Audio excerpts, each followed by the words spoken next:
तो दोस्तों थंबनेल देख के आपको पता लग ही गया होगा कि आज जो है हम लोग दो भर्तियों के ऊपर बात करेंगे। ठीक है, पहला है इंडियन रेलवे और दूसरा है डीआरडीओ। डीआरडीओ का नाम सुने हैं ना, जो मिसाइल वगैरह बनाती है, और रेल तो कौन नहीं जानता है ना। तो चलिए शुरू करते हैं हम लोग डीआरडीओ से।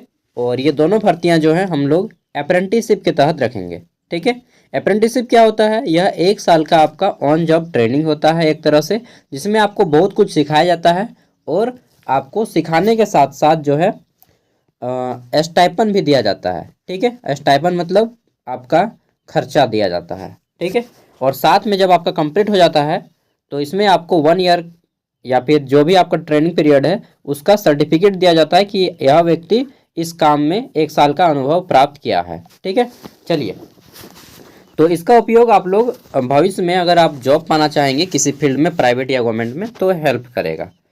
तो दोनों ओर से निकला है, डीआरडीओ से भी और इंडियन रेलवे से भी। पहले हम लोग डीआरडीओ वाला जानेंगे, फिर हम लोग रेलवे वाला जानेंगे। और कुल मिला के 883 के आसपास सीटें हैं। ठीक है, दोनों को जोड़ के डीआरडीओ में 150 सीटें हैं और बाकी इंडियन रेलवे में 700 के आसपास सीटें हैं। ठीक है, 700 प्लस है।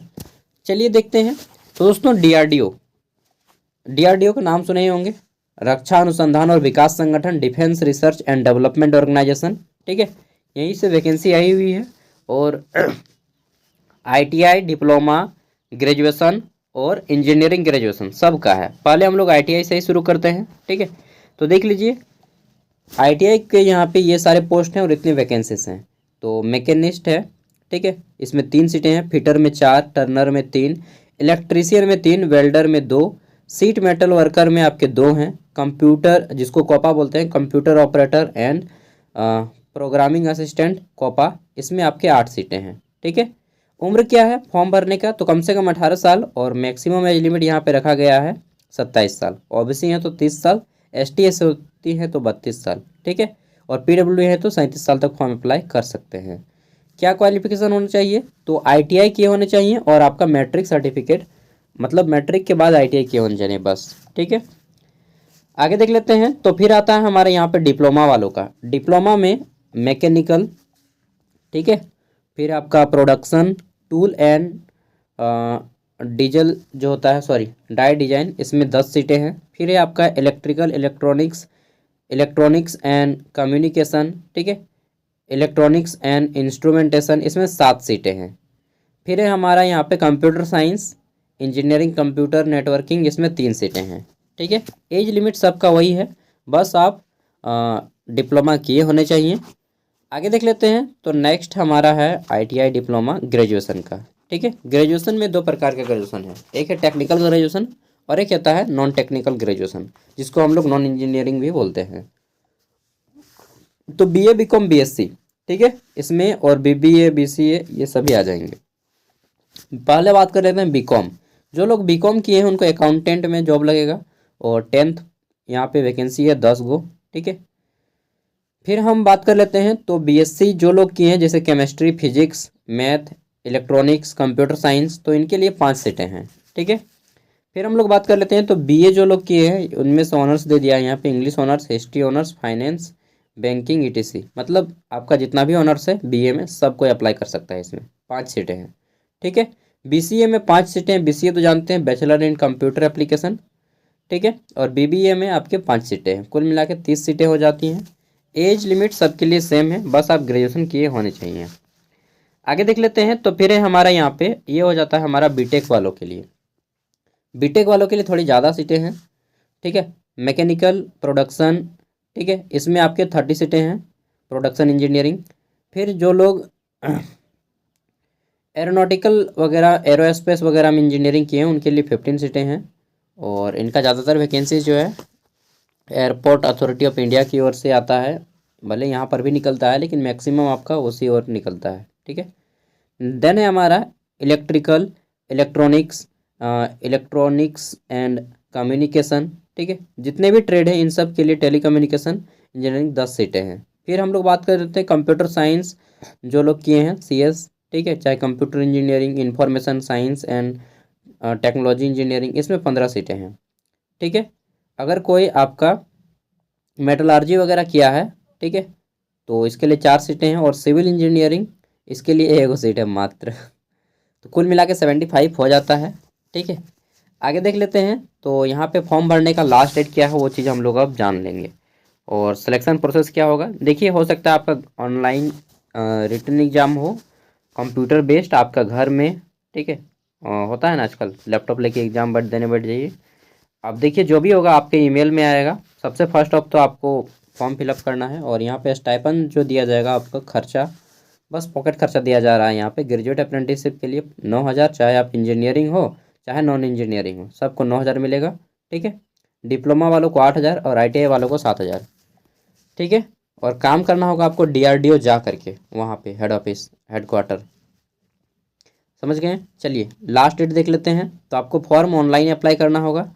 ऑनलाइन कैसे अप्लाई करना होगा, तो यहाँ पे देखिए ये लिंक है rac.gov.in या फिर drdo.gov.in पे जाइएगा, और रिक्वायरमेंट वाले सेक्शन से आप लोग फॉर्म फिलअप कर लीजिएगा। ठीक है, यूट्यूब में बहुत सारे वीडियो भी अवेलेबल हैं।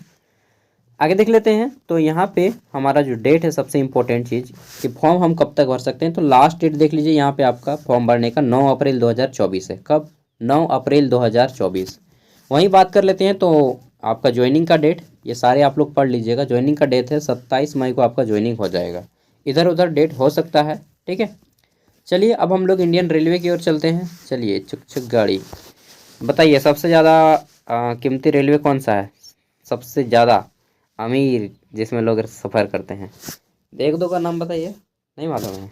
चलिए आप में से बहुत से लोगों को मालूम होगा, महाराजा एक्सप्रेस ना, 3.5 लाख 5 लाख टिकट का दाम है मेरे बाबू। चलिए देखते हैं। चलिए तो हम लोग यहाँ पे शुरू करते हैं। ये सभी दोस्तों आपके जो है ITI वाले ट्रेड हैं। जो लोग ITI किए हैं बस उन्हीं का यहाँ पे होगा। तो जो लोग ITI नहीं किए हैं, डिप्लोमा किए हैं या फिर हायर कोई अदर क्वालिफिकेशन है, तो वो लोग देखना छोड़ दीजिए, टाइम वेस्ट होगा। आप लोग अपना अपना डाउनलोड करके उसको पढ़ना शुरू कर दीजिए। ठीक है, चलिए ITI वाले ध्यान दीजिएगा। यहाँ पे कारपेंटर के लिए टोटल आपके 38 सीटें हैं। ठीक है, अपना कैटेगरी देख लीजिएगा। सॉरी मैंने थोड़ा सा नहीं बताया, ये जो वैकेंसी आई है यह आपका दक्षिण पूर्व मध्य रेलवे और बिलासपुर में से आई है। ठीक है, बिलासपुर गाना सुने हैं ना, बिलासपुर में बवाल भाई गले। तो ये आपका छत्तीसगढ़ वगैरह एरिया में पड़ जाएगा। ठीक है, देख लेते हैं। तो यहाँ पे हमारा कारपेंटर में आपके 38 सीटें हैं। कोपा वही कंप्यूटर ऑपरेटर, इसमें आपके 100 सीटें हैं। बहुत ज़्यादा सीट है यार कोपा में। ड्राफ्ट्समैन सिविल में यहाँ पे 10 गो सीट है। इलेक्ट्रीशियन के लिए 137 सीटें हैं, बहुत अच्छा सीट है। ठीक है, फिर आपका इलेक्ट्रिकल मैकेनिकल में आपके 5 सीटें हैं। फिटर में 187 सीट है, बहुत ज़्यादा है। मशीनिस्ट में आपके 4 सीटें हैं। पेंटर में 42 सीटें हैं। प्लम्बर में 25। ठीक है, मैकेनिकल में आपका 15। SMW में 4। ठीक है, स्टेनोग्राफर इंग्लिश इसमें आपका जो है 27 सीटें हैं। स्टेनोग्राफर हिंदी में आपके 19 सीटें हैं। फिर बात कर लेते हैं। तो डीजल मैकेनिक में 12 सीटें हैं। ठीक है, आगे हमारा टर्नर में आपके टोटल 18 सीटें हैं, सॉरी 4 सीटें हैं। वेल्डर में 18 हैं। ठीक है, वायरमैन में 80 हैं। फिर है हमारा केमिकल लेबोरेटरी असिस्टेंट, इसमें 4 सीटें हैं। फिर है हमारा डिजिटल फोटोग्राफर इसमें आपके 2 सीटें हैं। कुल मिला के 733 सीटें हो जाती हैं। ठीक है, क्या क्वालिफिकेशन चाहिए, तो बस आप 10th पास होने चाहिए और उसके बाद ITI किए होने चाहिए। ठीक, 10th और ITI इसी ट्रेड में होना चाहिए जिस ट्रेड में आप यहाँ पे अप्लाई करेंगे। फिर उम्र की बात करें तो आपकी उम्र कम से कम 15 वर्ष और अधिक से अधिक 24 वर्ष होनी चाहिए। उम्र की गणना यहाँ पे 12/4/2024 के अकॉर्डिंग किया जाएगा। ठीक है, 12 अप्रैल 2024 के अनुसार। ST/SC को 5 साल की छूट दिया जाएगा उम्र में, और OBC वालों को 3 साल की, यानी कि OBC वाले 27 साल तक, ST/SC 29 साल तक यहाँ पे अप्लाई कर पाएंगे। ठीक है, यहाँ पे देख लीजिए आपका उम्र इसी के बीच में होना चाहिए।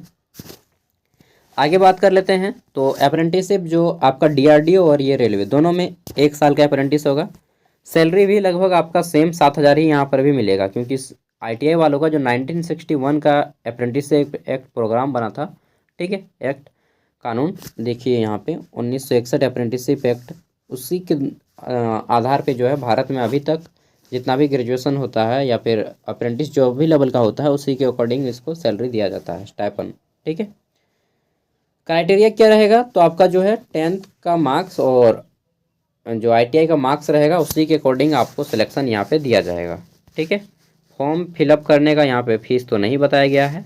लास्ट डेट हम लोग बात कर लेते हैं, तो फॉर्म भरने का लास्ट डेट है आपका 12/4/2024। ठीक है, 12 अप्रैल 2024 तक यहाँ पे आप फॉर्म फिलअप कर सकते हैं। फॉर्म फिलअप कैसे कीजिएगा, तो फॉर्म फिलअप आप लोग ऑनलाइन कीजिएगा।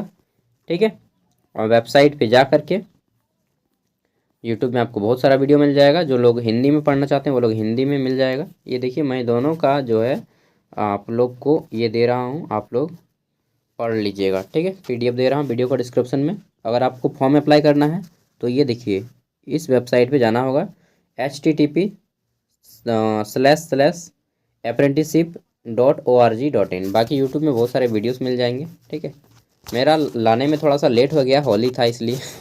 चलिए थैंक यू, बाय, मिलते हैं नेक्स्ट वीडियो में। इसी तरह से मैं आपको अपडेट देता रहूँगा central government and Jharkhand government का। Bye, all the best, thank you.